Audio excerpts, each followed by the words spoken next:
the monster mash. This is the monster mash, the monster mash. You would never look at this and think, oh, she's trying to do like a monster look. But that's what it is.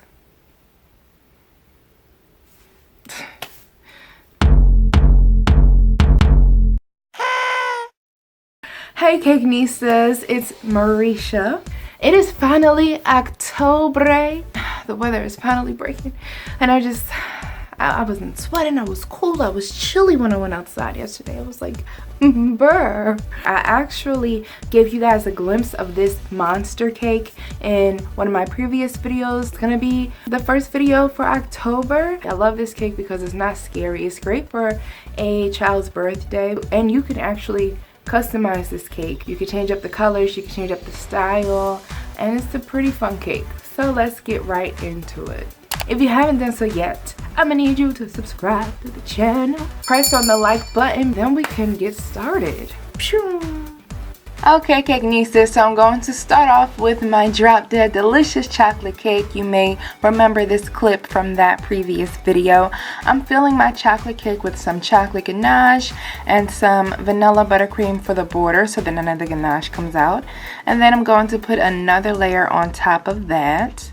And I really need to like split that layer because, as you can see, my chocolate cake had just come out of the oven. It was cooled, but it was not like sturdy yet. So I'm just gonna split that up. It's falling apart, it's starting to get annoying, but we can maintain this situation. We just need to carve our cake into a dome and then try to get some buttercream on there and a good crumb coat.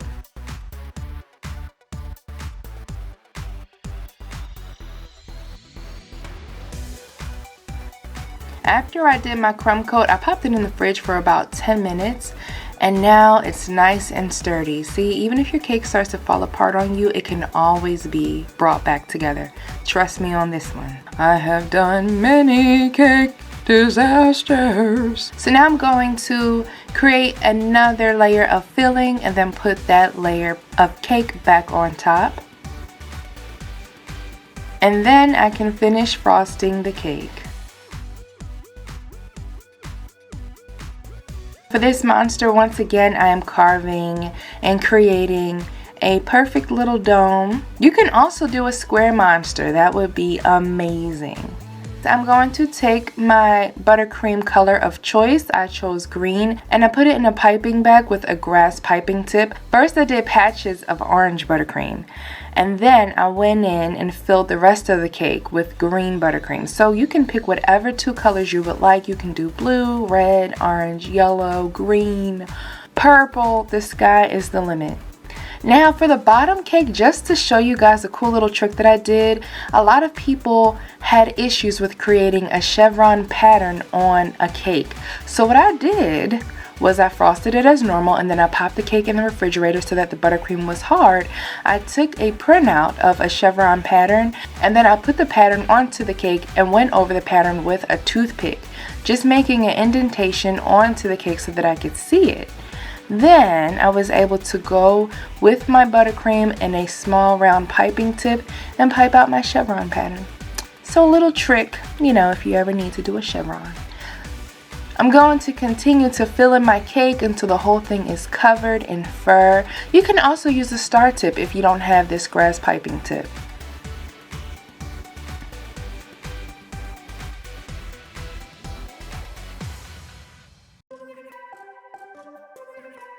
There is nothing better than the feeling of piping in that last little bit of buttercream, let me tell you, especially when you've been piping for about 30 minutes or so.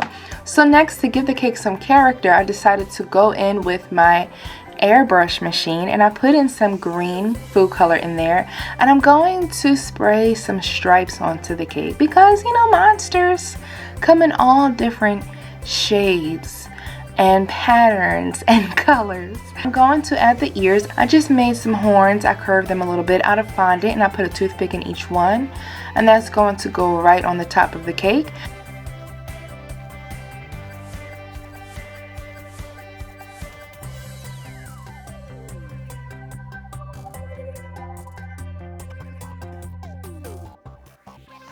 And then I'm going to make one large round fondant circle for the eye. And then I put a smaller round of black. I actually did go in with another black round that's a little bit bigger than that. You'll see that in a second. And then another white piece of fondant right on top. Oh, well, all right. Once I get that together, I'm going to put the cake on top of the larger cake, which is a 10-inch cake, and I have dowels in there to make sure that it's all supported. Now, I didn't film this, but I went in, I created the mouth with a long piece of black fondant and then a white rectangle for the one tooth because he is a baby after all. And to create the feet, very, very simple. You're just going to make a round, cut out a couple of notches of any color fondant that you would like, stick that on there.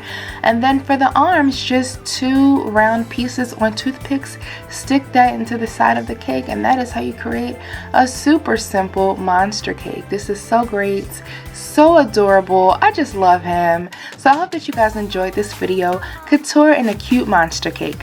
Bye guys.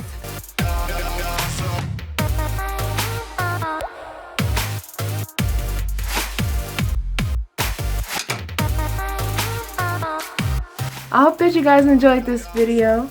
I would have loved to make this monster orange with red patches. I think that would have been so cool.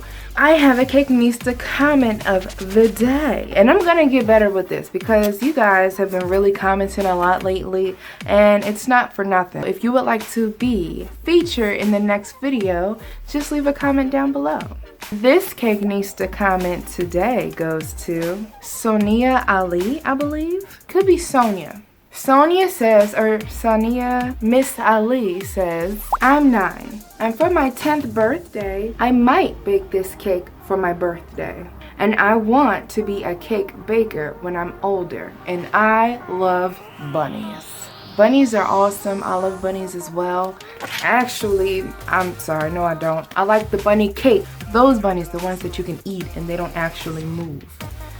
Because they're a cake, not like a dead bunny or anything like that. But yeah, my mom actually got attacked by a bunny. That's another story. But thank you so much for commenting, Sonia. I really appreciate it. I hope that you stick to becoming a cake baker, a pastry chef, whatever you want to do. You can do anything, you can be anything. Make this world better, whatever you do. I would love to see a picture of the cake. You're probably super talented. You already know that this is what you want to do. That's amazing. Send me a picture either on Instagram. I don't know if you have an Instagram because you're about to be 10. But maybe you could grab a parent and they could send it to my fan page, facebook.com/Marisha's Couture Cakes. Or even at me on Instagram at Marisha's_couture_cakes. I will see you guys in the next video. Bye, Kitchenaids.